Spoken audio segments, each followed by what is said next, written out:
She told me she was going out with friends, but what I found shattered everything.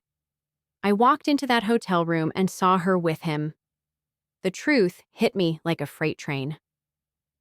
Stay tuned for the full story, and don't forget to subscribe for more shocking, real-life moments. For years, Emily and I had been the perfect couple. We met in college, and from the moment we locked eyes, it felt like fate. We had shared everything, from our deepest secrets to our dreams about the future. I always thought we were inseparable.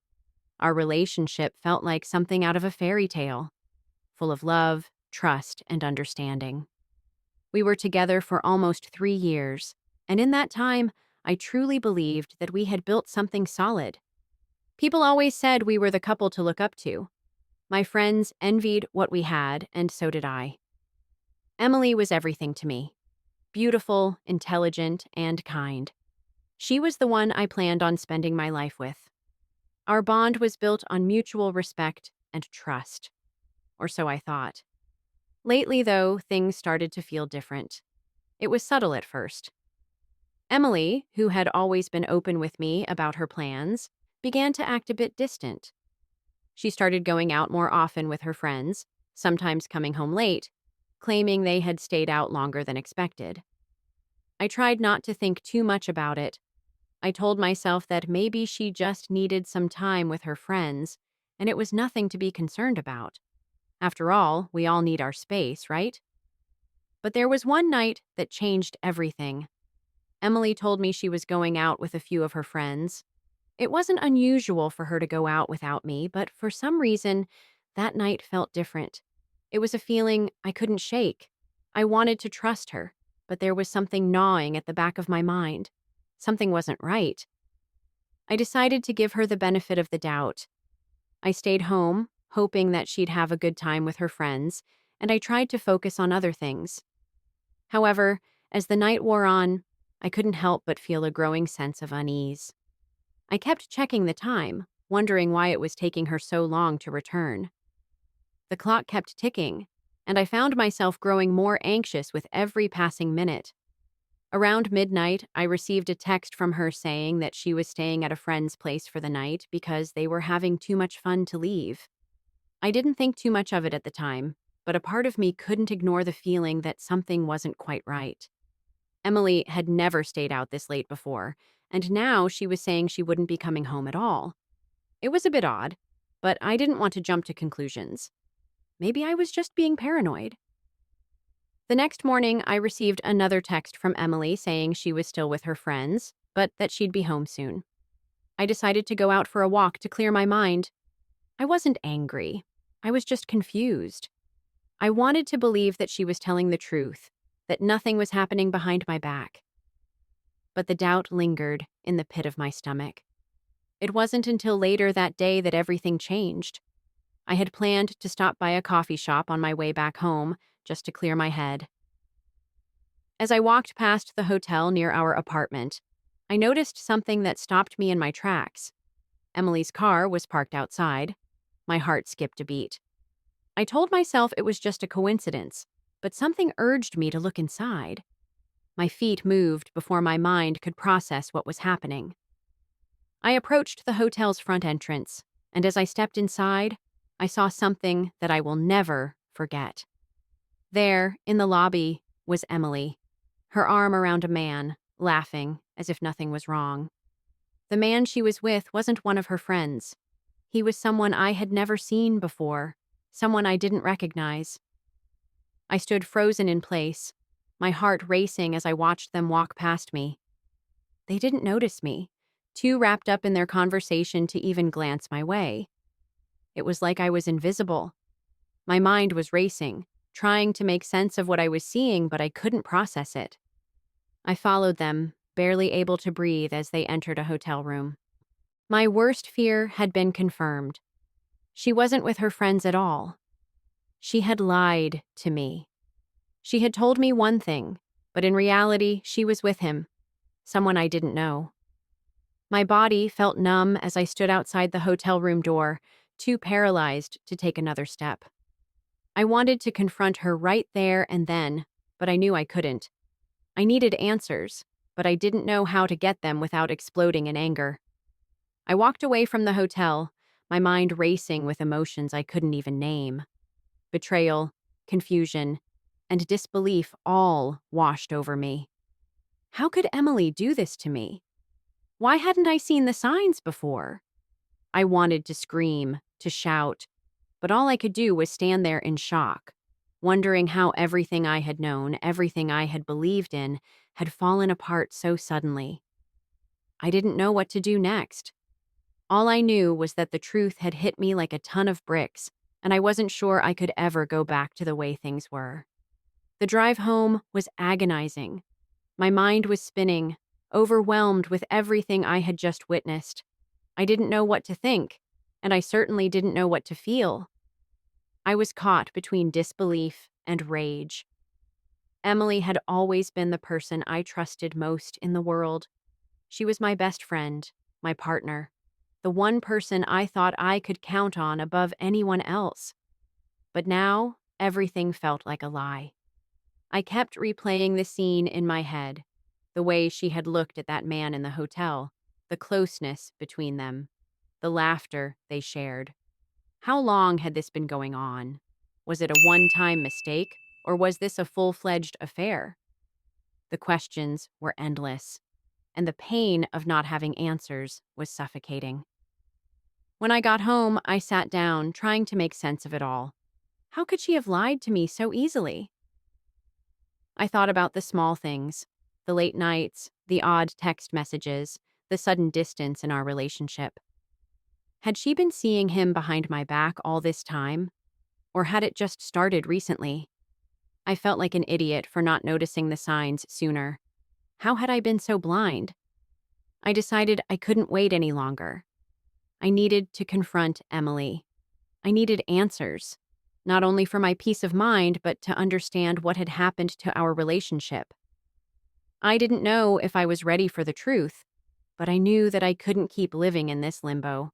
I couldn't go another day pretending everything was fine when it clearly wasn't.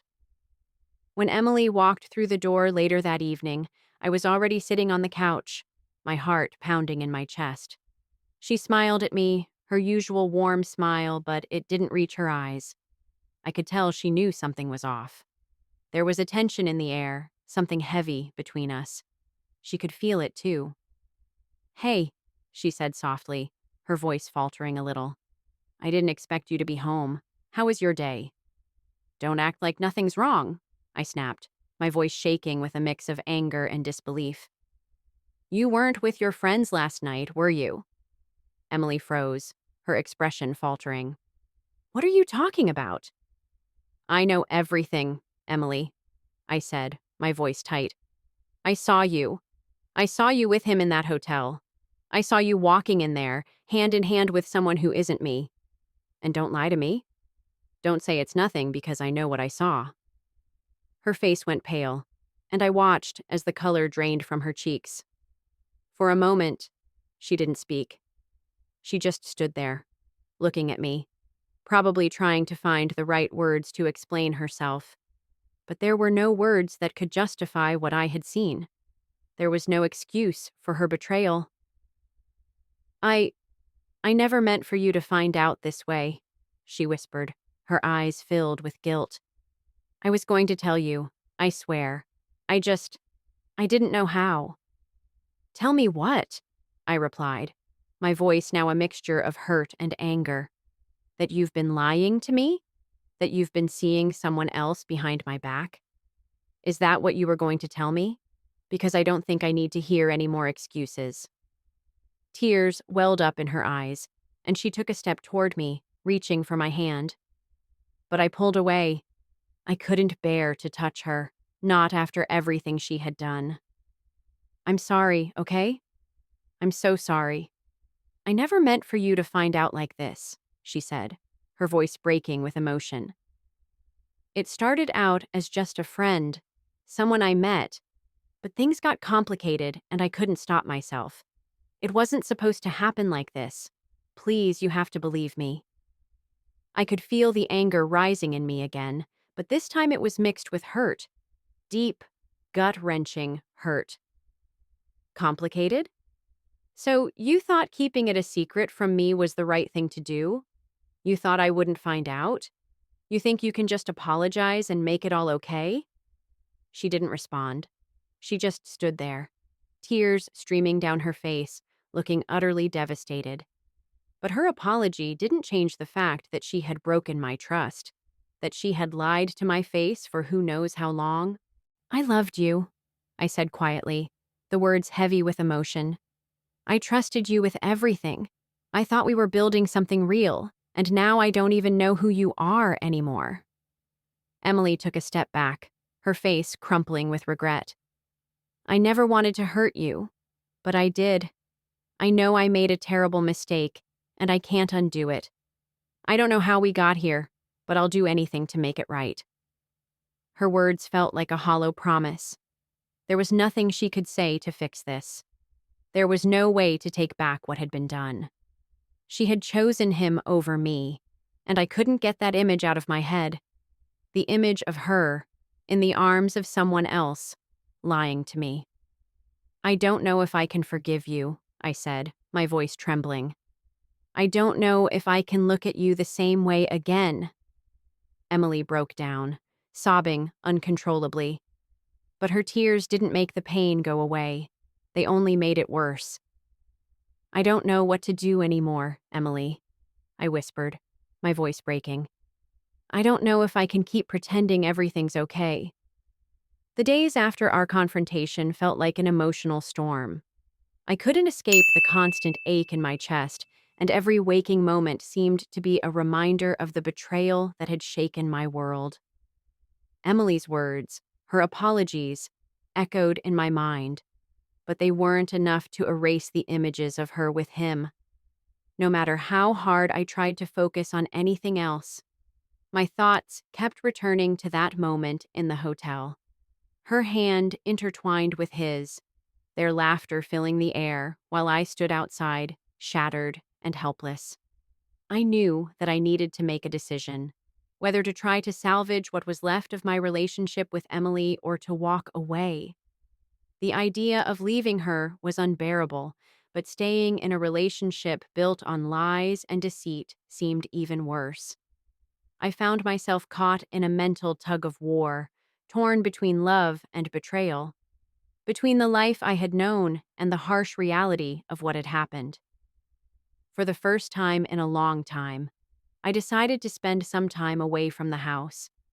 I couldn't bear being in the same space that had once felt so warm and welcoming, now tainted with the betrayal that lingered in every corner. I reached out to a close friend, someone I hadn't spoken to in a while, asking if I could crash at their place for a few days. I needed space to think, to clear my head, to try to understand what had just happened. When I arrived at my friend's apartment, I immediately felt the difference. No tension, no heartache.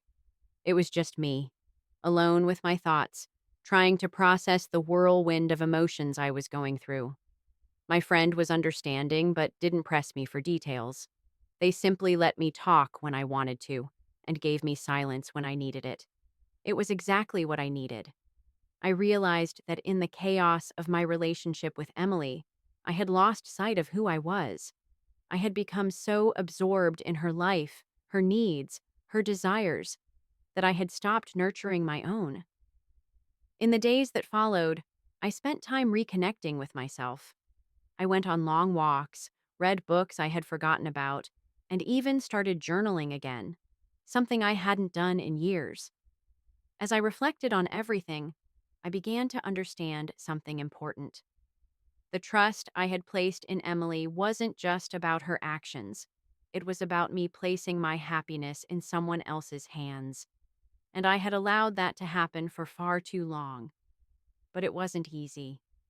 Every time I thought I was getting stronger, the pain would hit me like a wave. I would remember the way Emily looked at me when I confronted her, the tears in her eyes, the guilt in her voice. And I would wonder, why didn't I see this sooner? Why didn't I know something was wrong? It was as if my world had been turned upside down and nothing was familiar anymore. One afternoon, while I was sitting in my friend's living room, I received a message from Emily. She told me she missed me and hoped we could talk soon. She said she was sorry again and that she would do anything to make things right. Her words were heartfelt, but they didn't change the fact that she had broken my trust in the most devastating way. I stared at the message for a long time, feeling a mix of emotions. Part of me wanted to forgive her, to try to move forward, but another part of me was terrified of the same thing happening again. Could I ever trust her the way I once did? I didn't respond right away. Instead, I took a walk to clear my mind. I needed to make a choice, but I wasn't sure I was ready to make it yet. I had to be honest with myself. Could I truly forgive her? Or was this betrayal something that would haunt me forever? As I walked through the park, I began to realize that forgiveness didn't mean forgetting what had happened. It didn't mean pretending that everything was okay, or that Emily's actions hadn't hurt me. Forgiveness, I understood, was about freeing myself from the anger and pain.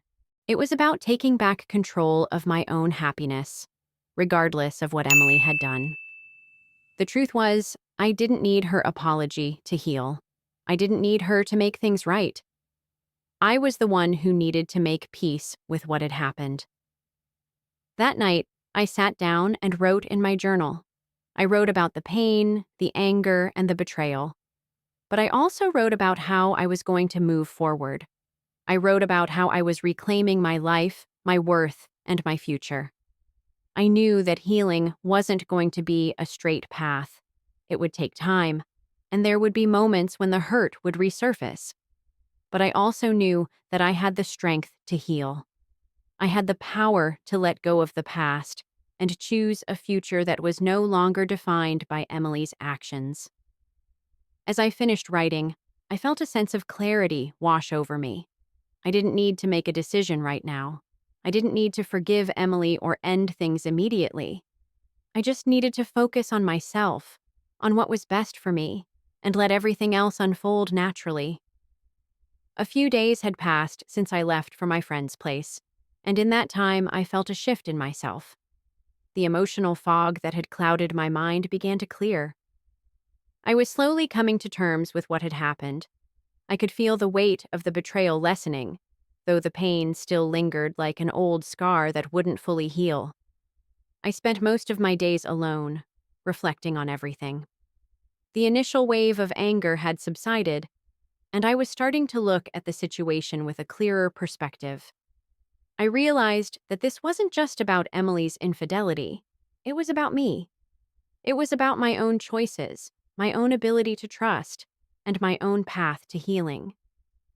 The most important relationship I had to rebuild wasn't with Emily. It was with myself. I thought a lot about the nature of love and trust. Was love enough to repair the damage that had been done? Did I want to continue a relationship where trust had been broken so deeply? I knew I couldn't move forward until I was completely honest with myself. I couldn't let the idea of our relationship blind me to the reality of what had happened. The truth was, no matter how much I loved Emily, I couldn't ignore the fact that she had betrayed me. The person I had trusted more than anyone else in my life had shattered that trust in the worst possible way. One evening, I decided to call her. I wasn't sure what I wanted from the conversation, but I knew that I couldn't keep avoiding it. I needed closure, whether that meant reconciliation or simply accepting the truth and moving forward. I picked up my phone, my fingers hovering over the screen before I dialed her number. It rang for a few seconds before she picked up. "Hello?" Emily's voice was soft, tentative. "Hey," I said, trying to keep my voice steady. "We need to talk." There was a long pause on the other end. I could hear the nervousness in her breath, but she didn't interrupt. "I know," she finally said. "I've been waiting for you to call. I want to fix this, Grace. I know I hurt you and I'm so sorry."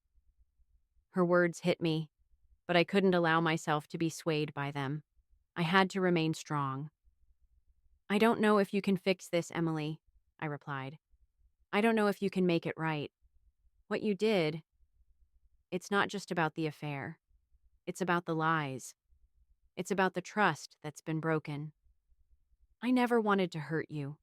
You have to believe me. I never wanted to hurt you, she said, her voice trembling. But I made a mistake, a huge mistake, and I'm so sorry. I don't know what to do to make it up to you, but I'm willing to do whatever it takes. I sighed deeply. I don't know if I can trust you again, Emily. I don't know if I can forgive you for what you've done. I loved you. I trusted you. And now, I feel like I don't even know who you are anymore. I understand, she said quietly. I know you're hurt, and I deserve that. But I love you, Grace. I've always loved you, and I will wait for as long as it takes for you to forgive me. Her words cut through me. I could hear the desperation in her voice, but I had to remind myself that I couldn't let that desperation sway me. I couldn't let my emotions guide my decision. This wasn't just about love. It was about respect, trust, and what I was willing to accept in my life moving forward. Maybe, I said softly, but I need time. Time to figure out if I can ever trust you again. Time to figure out if this is something I even want anymore. I can't keep holding on to a relationship that's built on lies. I need to find myself again. There was a long pause on the other end. I could tell she was holding back tears, but I couldn't allow myself to be moved by them anymore. The hurt was too deep. Okay, she whispered. I'll give you the time you need. Just know that I'm here. I'm here whenever you're ready. I felt a strange calmness as I hung up the phone. I hadn't made a decision yet, but I knew that I had made progress. I was no longer trapped in the emotional whirlwind that had consumed me for weeks. I was starting to take control of my own life again. For the first time since discovering the betrayal, I felt like I was finally on the path to healing. The next few days were quiet. Emily respected my need for space, and I was grateful for it. I continued to focus on myself, exploring things I had long ignored. I spent more time with my family and friends, rediscovered my love for painting, and took long walks through the city. I had always been a person who loved to create, and I realized that art had always been my way of expressing emotions I couldn't put into words. Through this process, I began to see things differently. I had loved Emily, and I had trusted her, but I also realized that I was more than just her partner. I was Grace, someone who deserved respect, honesty, and a love that was unwavering. I didn't need anyone to define my worth, and the process of rediscovering that was freeing. I wasn't ready to make a decision about Emily yet. I didn't know if I could rebuild what we had. But for the first time in a long time, I was okay with not knowing. I was okay with taking my time. I was learning that I didn't have to have all the answers right away. What mattered now was my peace, my healing, and finding my own happiness again. As the weeks passed, I found myself becoming more at peace with the situation. The pain of betrayal was still there, but it no longer consumed me. I began to realize that while I couldn't control what Emily had done, I could control how I responded to it. I had learned to stop looking for validation from others and started looking inward for the strength I needed to move forward. During this time, I began to do something I hadn't done in a long time. I started focusing on my own happiness. For so long, I had been living for others, making decisions based on what I thought was expected of me, rather than what I truly wanted. The last few months had taught me that my happiness didn't depend on anyone else. I could find fulfillment in my own passions, in my own growth, without needing someone to complete me. I kept up with my painting, spending hours in front of the canvas, expressing everything I had been feeling through color and brushstrokes. I even enrolled in an art class, something I had always wanted to do but had never made time for. For the first time in years, I felt like I was rediscovering a part of myself that had been buried beneath the weight of my relationship. I also began reconnecting with old friends who had always been there for me. even if I hadn't made enough time for them in the past. They listened, supported, and reminded me of who I was outside of the hurt I had experienced. Through their kindness and understanding, I was reminded that love and support existed beyond the confines of a romantic relationship.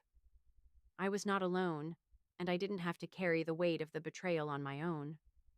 Despite the progress I had made, Emily continued to reach out to me. She would send texts, leave voicemails, and occasionally even show up at my door. Each time, I was faced with the same internal struggle, whether or not to let her back into my life. I knew I wasn't ready to fully forgive her, not yet. But the more space I gave myself, the more I began to understand that forgiveness wasn't something I had to offer for her sake.